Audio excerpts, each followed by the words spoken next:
कृपा सिंधु नररूप हरि मामोहतम पुंज जासु बचन रवि कर निकर मंगल मूर्ति सद्गुरु मिलवै सर्वाधार मंगलमय मंगल कर्ण बिनवा बारंबार ज्ञान उदधि ज्ञान गण सतगुरु शंकर रूप नमो नमो भगवारे सकल सुपूजन भूप धान्य धान्य सतगुरु सुखद महिमा कहे न जाए जो कछु कहो तुम्हारी कृपा मोते कछु न वसाय। अव्यक्त रूप में कण कण में विराजमान परमराध्य संत सद्गुरु महाराज के पावन युगल चरणों में कोटि कोटि सह नमन।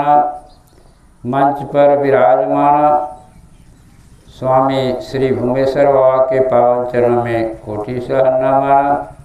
हमारे बगल में महंत श्री सहदेव बाबा के पावन चरणों में कोटि सह नमन। पूज्य श्री इंद्रदेव बाबा के पावन चरणों में कोटि सह नमन। सत्संग में उपस्थित सत्संग प्रेमी महानुभाव भक्तिमती माताओं एवं धर्मशिला बहनों सबों को मेरा कोटि कोटि नमन। साथ ही अनुरोध करता कि एक बार गुरु महाराज का जयकार ऊंच स्वर में करें ताकि यहाँ का वातावरण पवित्र और शांत हो जाए।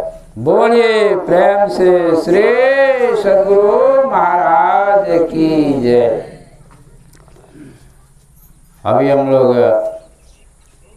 पूर्ववक्ताओं के मुखारबिंद से बहुत अच्छी अच्छी बातों को सुन रहे थे और हम लोग पवित्र ग्रंथ श्री रामचरितमानस से भी पाठ को श्रवण किए।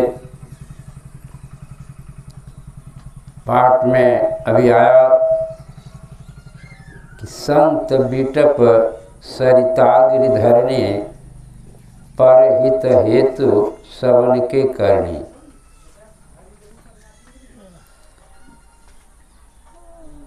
और एक बात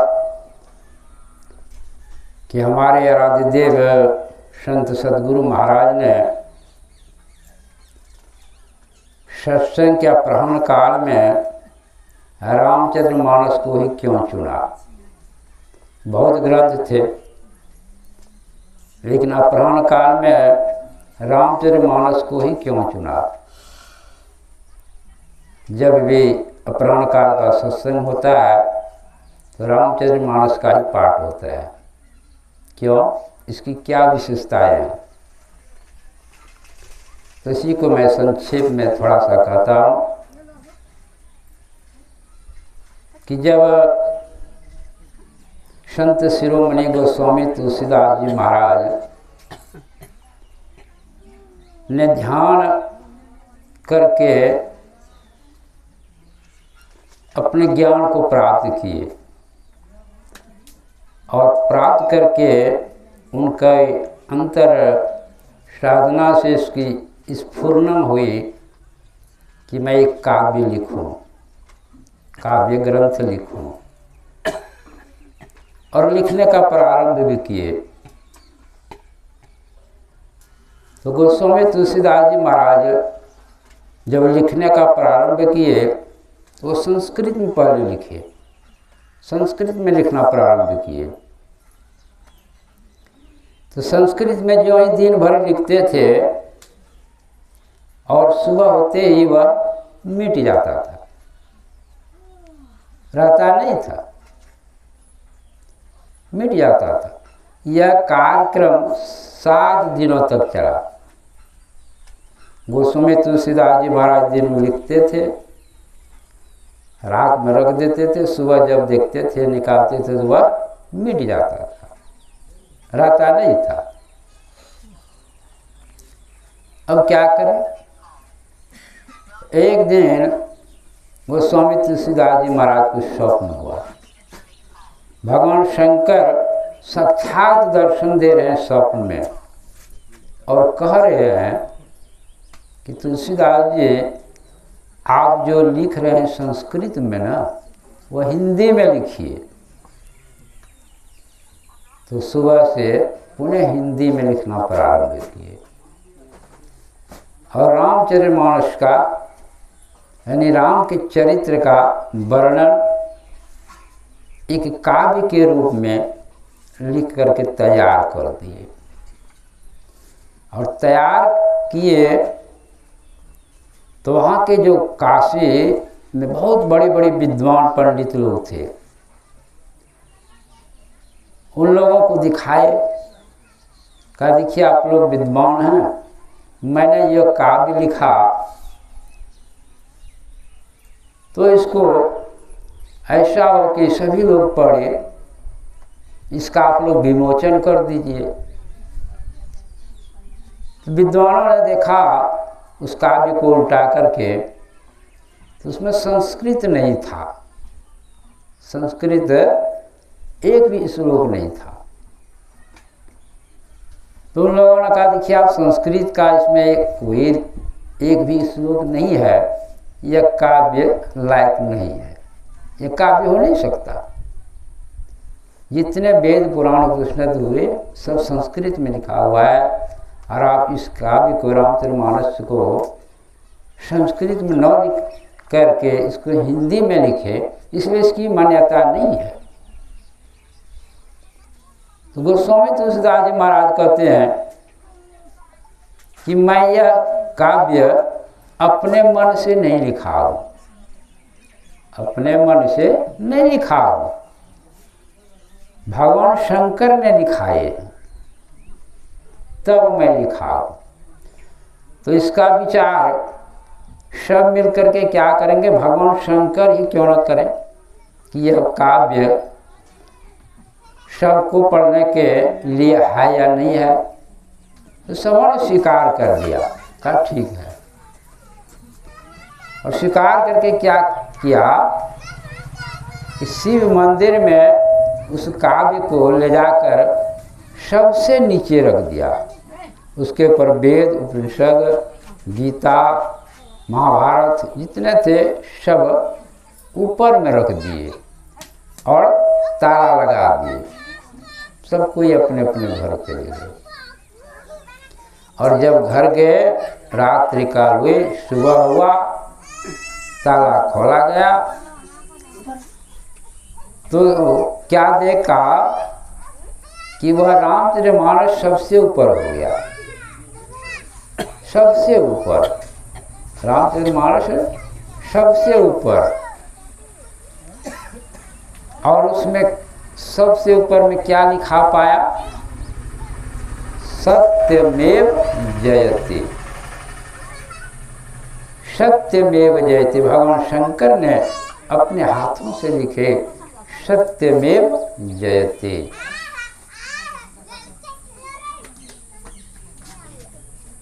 सत्यम शिवम सुंदरम, ये लिख करके रख दिए। जब पंडितों ने उसको खोला तो देखा इसमें भगवान शंकर का लिखा हुआ सत्यम शिवम सुंदरम। उसी दिन से इसका पवित्र नाम रामचरितमानस पड़ा और आज रामचरितमानस इतने विख्यात हो गए हैं कि सबको अपने अपने घरों में रखना चाहिए। सबको अपने अपने घरों में रामचरितमानस को रखना चाहिए। इनकी इतनी महिमा है, इसको रखने से लाभ क्या होगा गोस्वामी तुलसीदास जी महाराज ये रामचरितमानस में वर्णन करते हैं कि अगर आप घर में रखेंगे तो पढ़ेंगे भी, और पढ़ेंगे समझेंगे और अपने जीवन में उतारेंगे तो लाभ क्या होगा। अभी जो हम लोग पाठ में सुन रहे थे, गिरिजा संत समागम सम न लाभ कछुआन, इसमें लाभ क्या है? बहुत लाभ है। कबीर साहब की वाणी को भी सुन रहे थे, इस सत्संग में लाभ बहुत है, तुरंत मिला गए गुरु से। इसमें लाभ क्या है? कहते हैं उगरहि विमल विलोचन ही के, उगरहि विमल विलोचन ही के, मीटहि दोष दुख भव रजनी के, सूजहि राम चरित्र मणिमाणिक, गुपुत प्रगट जब जेहि खानिक। गोस्वामी तुलसीदास महाराज कहते हैं कि जो रामचरितमानस को पढ़ेंगे, समझेंगे और जीवन में उतारेंगे तो उसकी जो नेत्र, विमल नेत्र, वो खुल जाएगी, उसका मन पवित्र हो जाएगा। और मन पवित्र जब होगा तब रामचरितमानस में जो गुप्त है और प्रगट है, इसमें दोनों ज्ञान, अभी जो सुन रहे थे ना, 2 प्रकार के ज्ञान, दोनों ज्ञान है रामचरितमानस में। गुप्त ज्ञान भी है और प्रगट ज्ञान भी है, बाहरी ज्ञान भी है, आंतरिक ज्ञान भी है। इसीलिए हमारे आराध्य देव ने अपराह्न काल में रामचरितमानस का पाठ करवाते हैं। यह प्रचलन तभी से चल रहा है।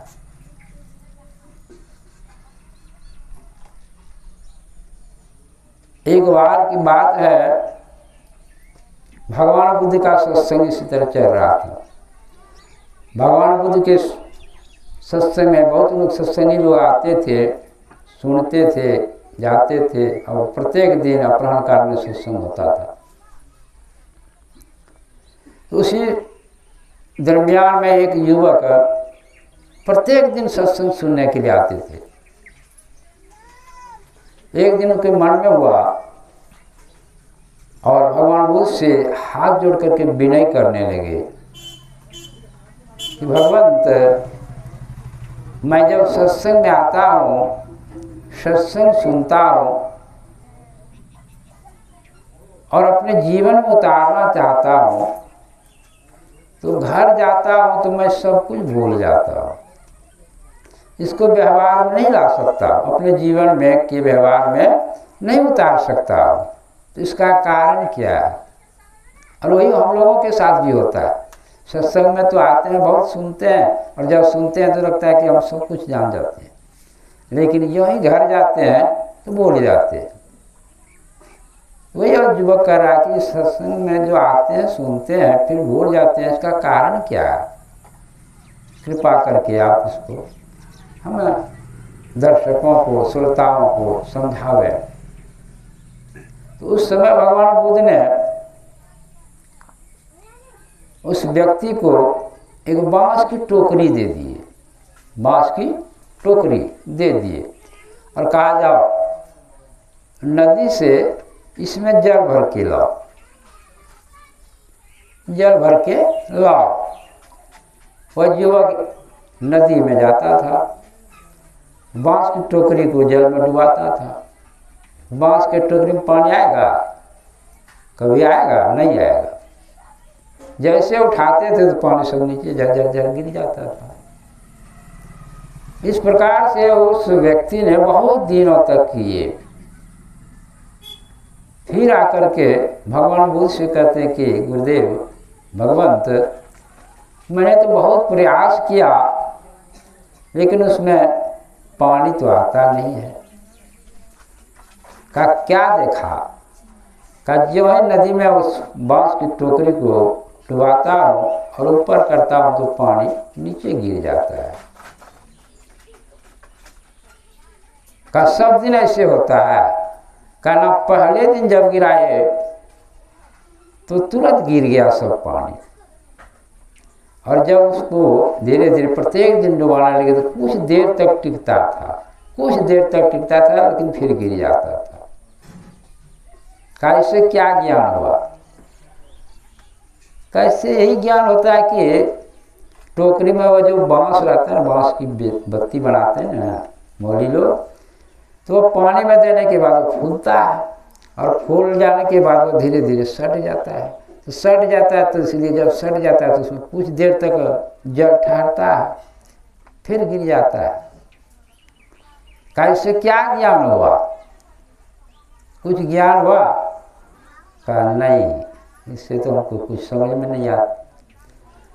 कहा देखिए, इससे यही ज्ञान होना चाहिए। यही ज्ञान होता है कि हम लोगों का जो मन है ना, सत्संग सुनते हैं, मन में जो विकार है, जब तक कि मन का विकार दूर नहीं करोगे तब तक संतों की वाणी को समझ में नहीं आएगी।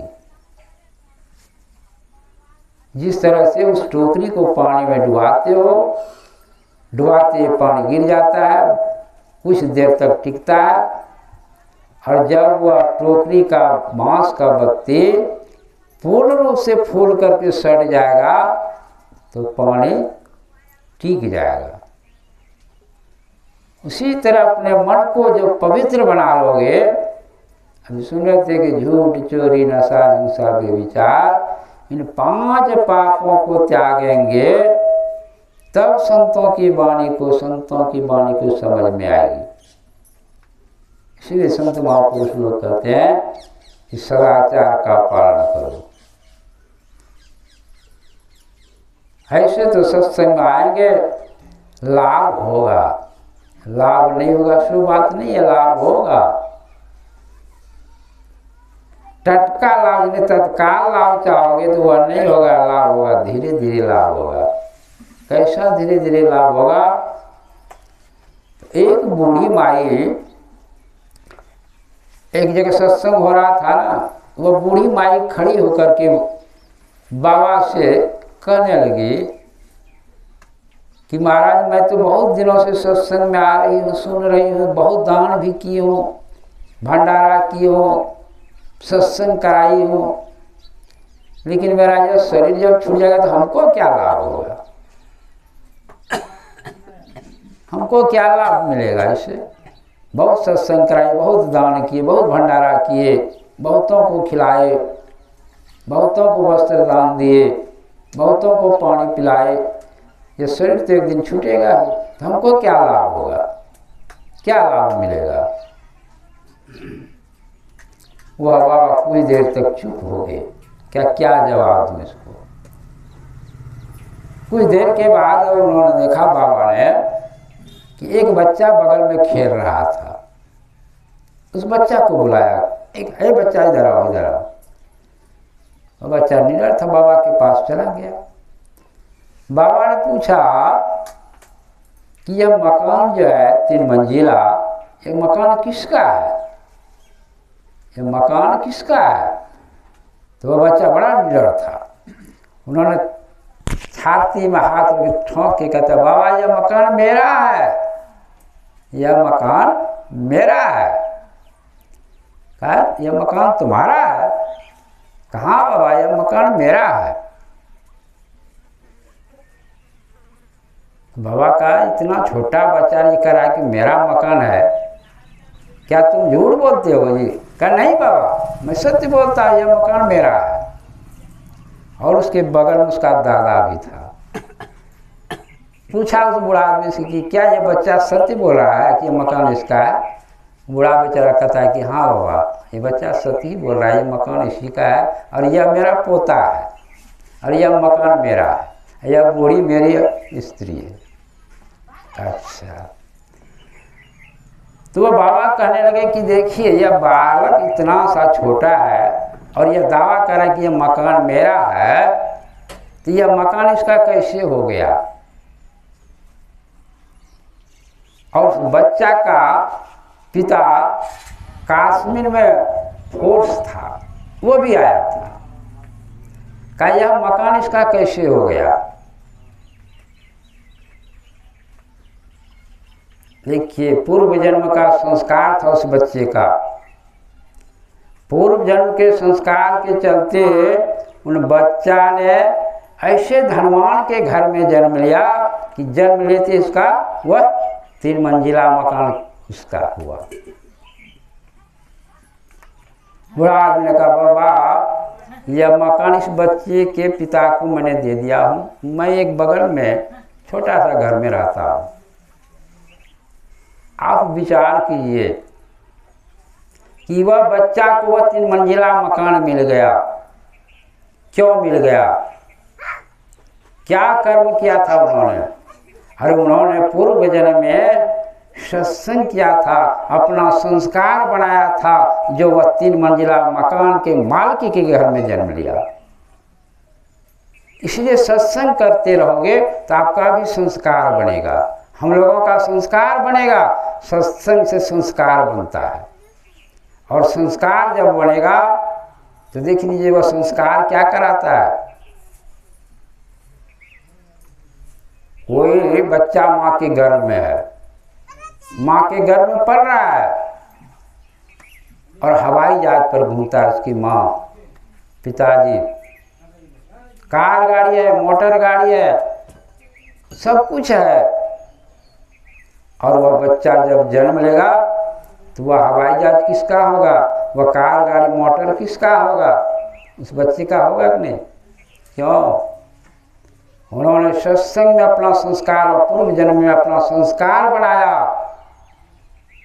आप दान करेंगे तो आपका संस्कार बनेगा, आप सत्संग कराएंगे तो आपका संस्कार बनेगा, आप भंडारा करेंगे तो आपका संस्कार बनेगा, आप गरीबों को दान करेंगे तो आपका संस्कार बनेगा। और यह ज्ञान सत्संग से होता है। इसलिए सत्संग में लोग भंडारा देते हैं, दान करते हैं, लोगों को खिलाते हैं। सत्संग से संस्कार बनता है, इसलिए सत्संग से संस्कार को बनाइए और अपने यह लोक और परलोक दोनों आपका सुधर जाएगा। जब तक की जिंदगी रहेगा तब तक आप सुख और चैन से रहेंगे, और मरने के बाद भी आपको सुख चैन मिलेगा, आपका संस्कार दिलाएगा। और यही संस्कार मनुष्य का शरीर भी दिलाता है, दूसरा कोई उपाय नहीं है। सत्संग में आने से, सत्संग सुनने से, ध्यान करने से संस्कार यानी मन पर उसका संस्कार का छाप पड़ता है, और यह एक दिन तो शरीर छूटेगा, वही संस्कार फिर मनुष्य का शरीर दिलाएगा और फिर सत्संग मिलेगा। इसीलिए संत महापुरुष लोग कहते हैं कि सत्संग में आइए, संतों की वाणी को सुनिए। सत्संग में आकर के संतों की वाणी को सुनेंगे तो समझेंगे, और समझेंगे तो करेंगे, और करेंगे तो फिर पाएंगे भी। करेंगे ही नहीं तो पाएंगे कहाँ से? इसलिए सत्संग में संतों की वाणी की बहुत बड़ी महत्ता है। संत महात्मा लोग इतने परिश्रम कर करके, हमारे रामदेव जी के देख लीजिए, पैदल चल के, बैलगाड़ी पर चल करके संत मत का, सत्संग का प्रचार किए। क्यों किए? अभी सुन रहे थे, संत बिटप सरिता गिरधरनी, परहित हेतु श्रवण की करनी। संत जो होते हैं दूसरों के उपकार के लिए जन्म शरीर धारण करते हैं। जिस तरह से दिख लीजिए वृक्ष, वृक्ष में फल जो आता है, क्या वो वृक्ष फल खाता है? नहीं खाता है। दूसरों के लिए, दूसरों को खिलाने के लिए वृक्ष में फल लगता है। नदी की पानी को देख लीजिए, नदी कभी पानी नहीं पीता। वृक्ष कबो न फल बके, नदी न संचे नीर, परमार्थ के कारण साधु धरा शरीर। नदी कभी जल अपने पीती नहीं है, दूसरों को पिलाने के लिए नदी बह रही है। उसी तरह संत महापुरुष का अवतरण जो होता है वो जीव का कल्याण के लिए होता है, और वह प्रचार प्रसार करते हैं। कबीर साहब यहाँ तक कहता है, कहता हूँ कहीं जात हूँ, कहता हूँ ढोल बजाए। ढोल बजा बजा करके, हल्ला कर करके संत महापुरुष लोग संत मत का प्रचार करते हैं कि जीव का उद्धार हो।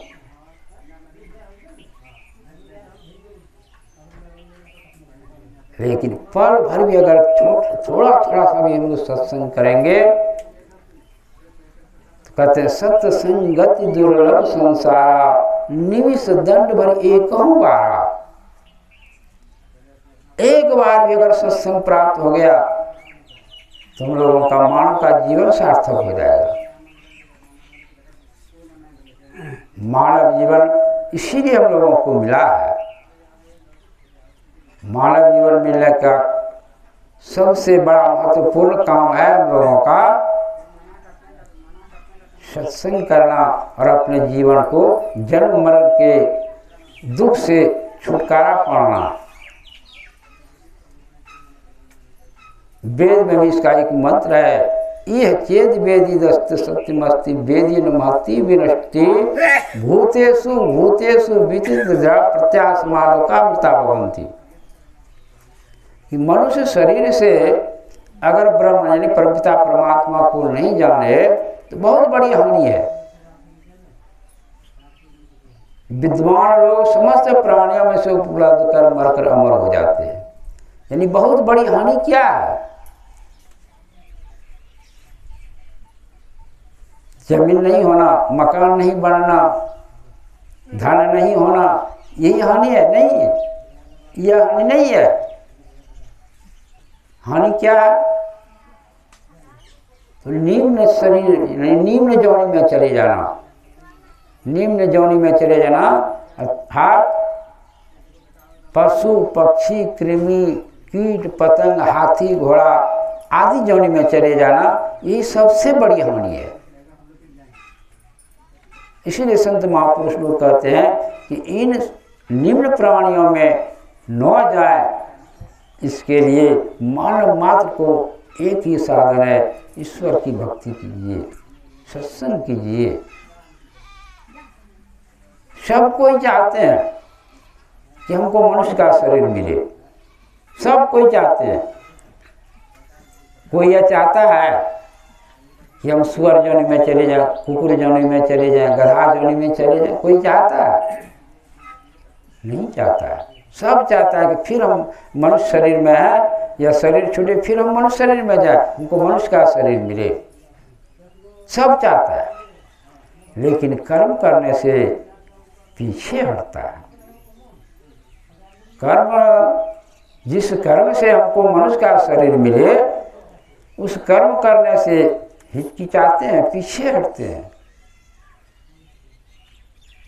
लोग तो कहते हैं, यहाँ तक भी कहते हैं कि हमको अभी मनुष्य का शरीर मिला है, मरेंगे तो फिर मनुष्य का शरीर मिलेगा। संतों की वाणी को क्यों सुने, सत्संग में क्यों जाए, क्या लाभ होगा? अरे मनुष्य में शरीर में है, फिर मरेंगे फिर मनुष्य शरीर मिलेगा।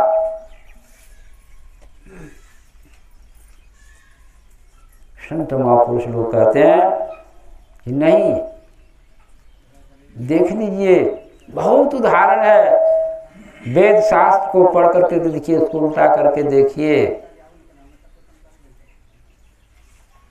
विदर्भ देश का एक राजा था, उस राजा का नाम था श्वेत।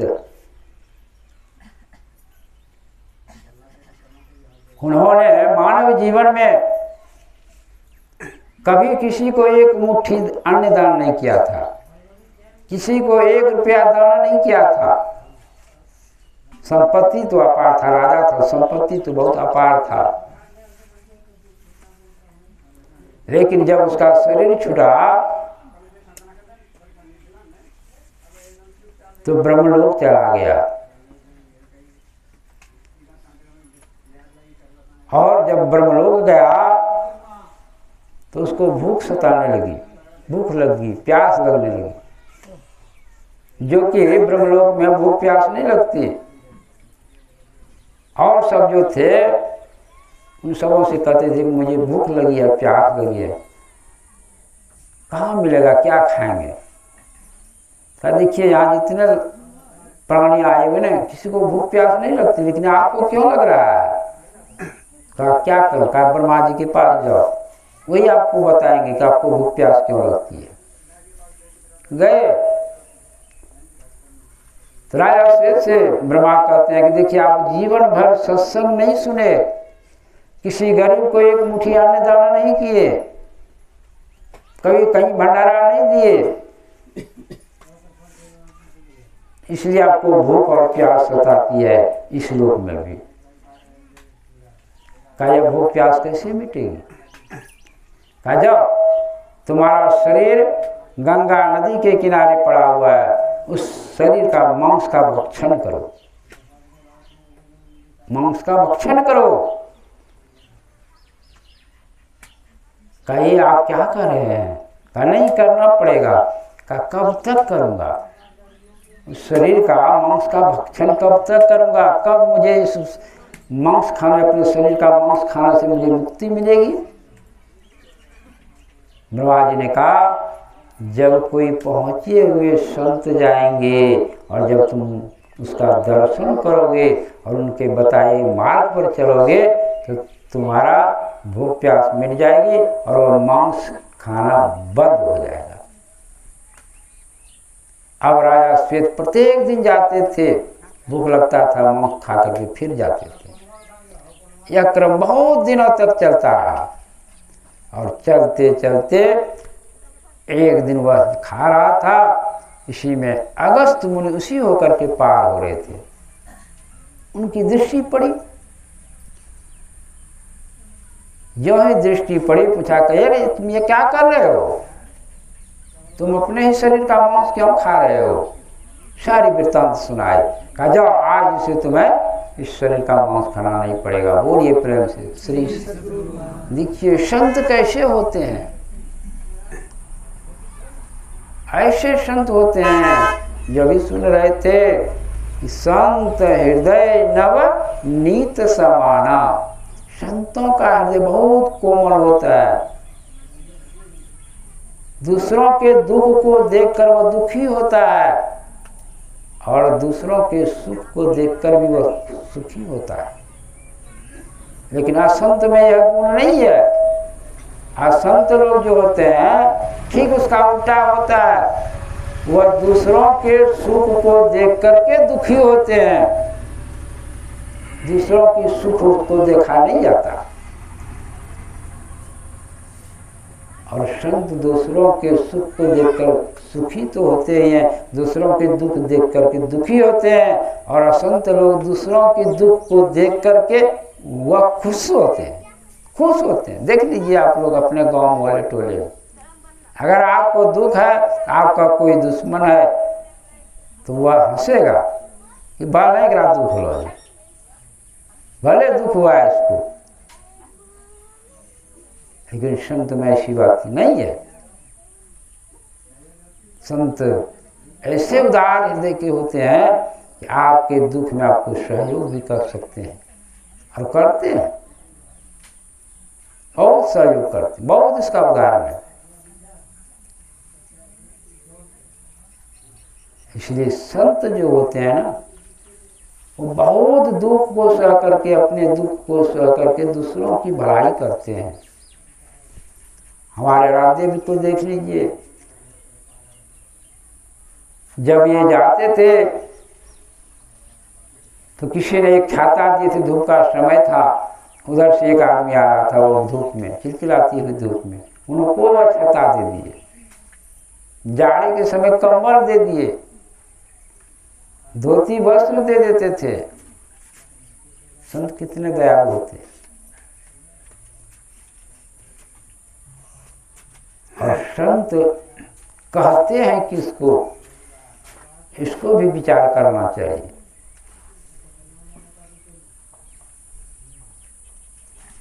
संत किसको कहते हैं, संत किसको माने? दाढ़ी बाल बढ़ा लिए, लाल वस्त्र पहन लिए, तिलक लगा लिए, वो संत हो गए? संत सभी भेष में होते हैं। दाढ़ी वाले भी संत होते हैं, सादा कपड़ा वाले भी संत होते हैं, धोती वाले भी संत होते हैं, नमोटी वाले भी संत होते हैं। लेकिन पहचान करना बड़ा कठिन। गोस्वामी तुलसीदास जी महाराज तो कहते हैं, जो कोई कहे मैं संत को चिन्ना, तुलसी हाथ कान पर देना, कान पकड़ते। संत की पहचान करना बड़ा कठिन, बड़ा मुश्किल।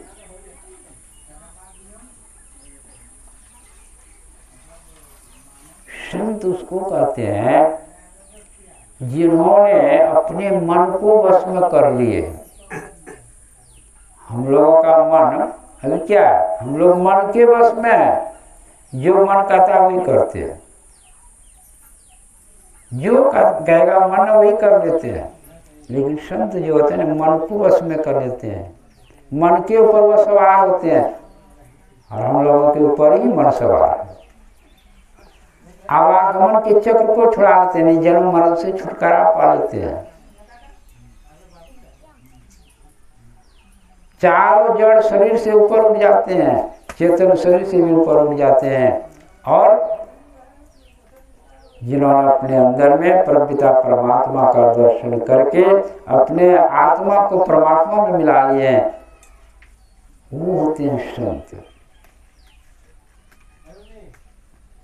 ऐसे संत का पहचान कर पाएंगे, लेकिन उनकी वाणी से, उनकी रहन सहन से यह पता चल जाता है कि संत हैं।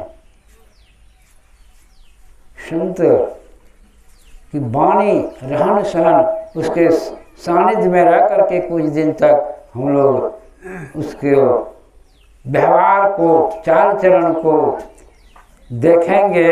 ये सत्संग प्रत्येक दिन करते हैं, ध्यान करते हैं कि नहीं करते हैं? जो संत होते हैं अपने जीवन में सत्संग कभी नहीं छोड़ते, कभी नहीं छोड़ते। एक छोटा सा लोग कथा कहेंगे कि एक संत थे समर्थ रामदास जी महाराज। समर्थ रामदास जी महाराज का कथा आप लोग बहुत सुने होंगे। और एक संत थे तुकाराम जी महाराज। दोनों सत्संग करते थे, गुरुवाई करते थे। तो एक शिष्य थे तुकाराम जी महाराज का।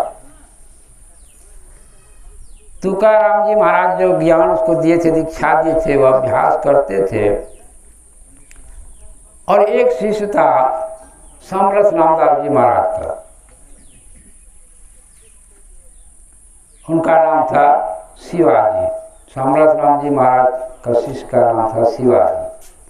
तो तुकाराम महाराज के जो शिष्य थे ना, उनको मन में हुआ कि हम भी अगर समरथ रामदास जी महाराज से शिक्षा लेते, दीक्षा लेते, तो हमारे गुरु भाई बनते शिवाजी।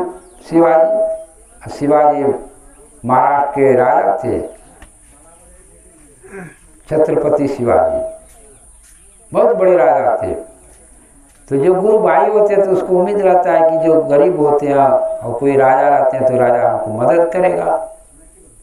तो उन्होंने सोचा कि तुकाराम जी महाराज का जो मंत्र है तो ये तो है ही है, फिर हम समरथ रामदास जी महाराज से क्यों ना दीक्षा ले लो। तो वह साधक चला गया समरथ रामदास जी महाराज के पास और कहते हैं कि महाराज आप उनको दीक्षा दीजिए।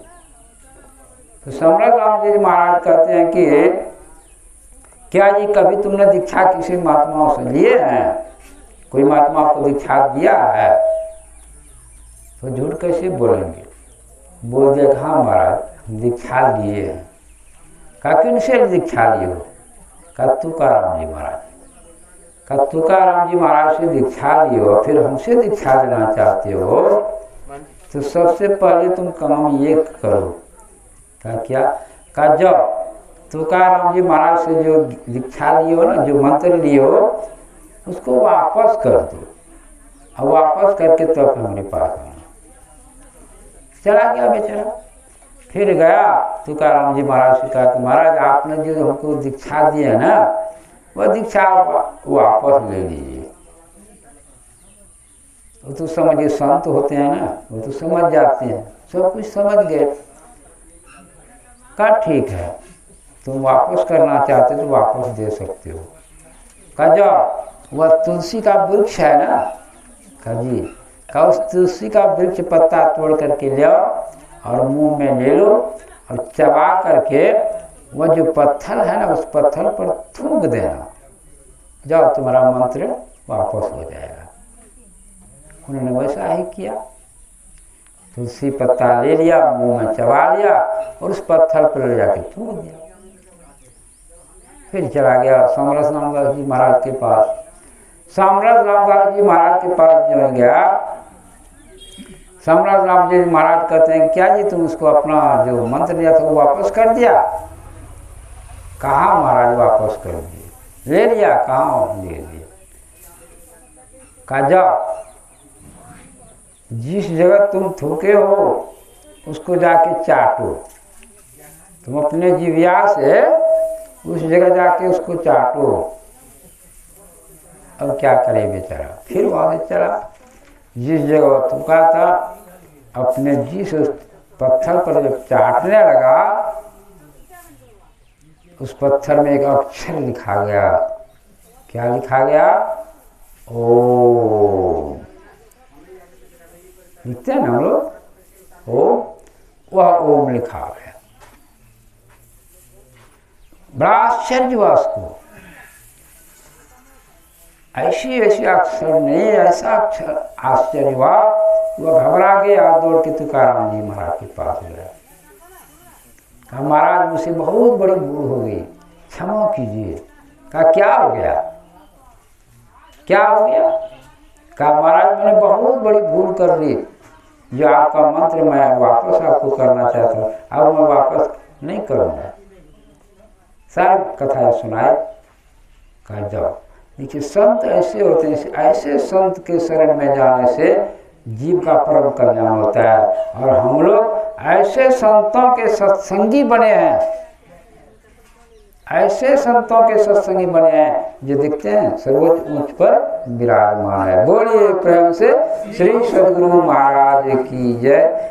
इतनी कह करके मैं अपनी वाणी को विराम देता हूँ। बोलिए प्रेम से श्री सद्गुरु महाराज की जय। अभी हम लोग सत्संग की महिमा के संबंध में पूज्य श्री सागर बाबा से विस्तार पूर्वक सुन रहे थे।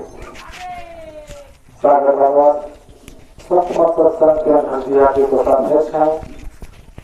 जैसा कि आप लोगों ने सुना, रामचरितमानस को प्राचीन विद्वानों ने काव्य का दर्जा देने से मना कर दिया, लेकिन वर्तमान में हिंदी साहित्य के इतिहास में रामचरितमानस को काव्य का नहीं बल्कि महाकाव्य का दर्जा प्राप्त है।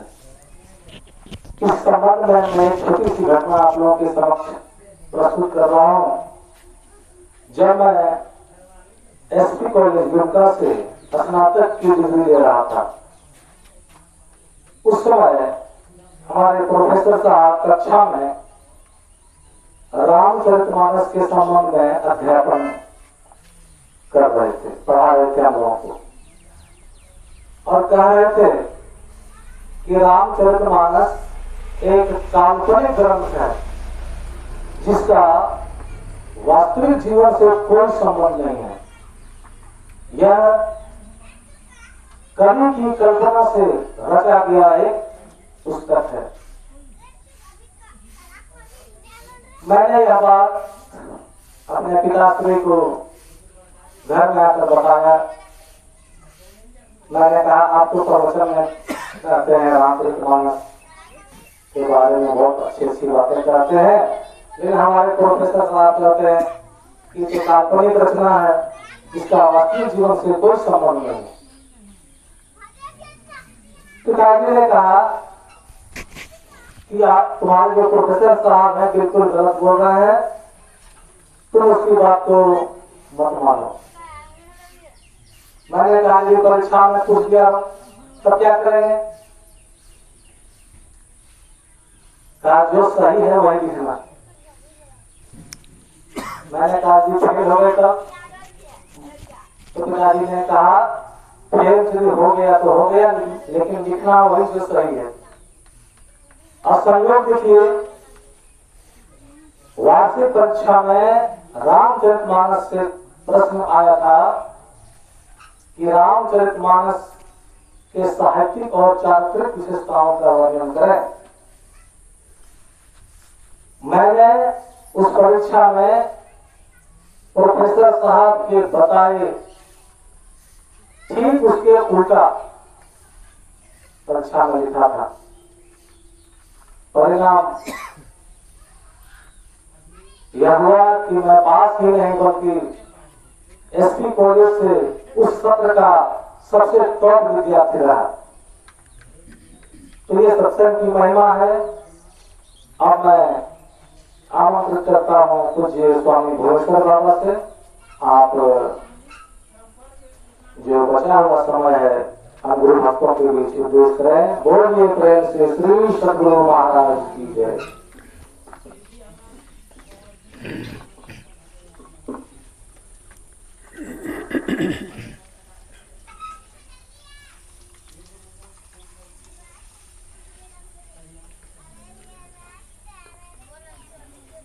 हम लोग